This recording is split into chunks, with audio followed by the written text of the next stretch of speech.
السلام عليكم. لا تنسوا الاعجاب بالفيديو والاشتراك في القناة تشجيعا لنا لنستمر بنشر المزيد إن شاء الله.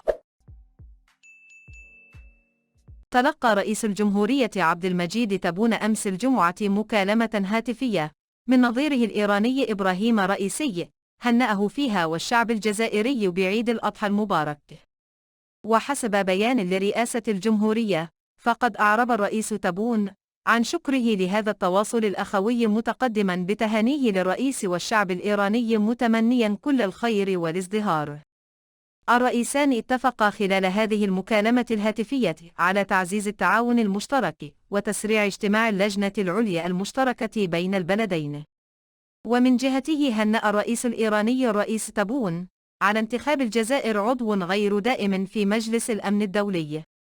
كما أعرب الرئيس الإيراني عن تهانيه للشعب الجزائري بمناسبة الذكرى 61 لعيد الاستقلال.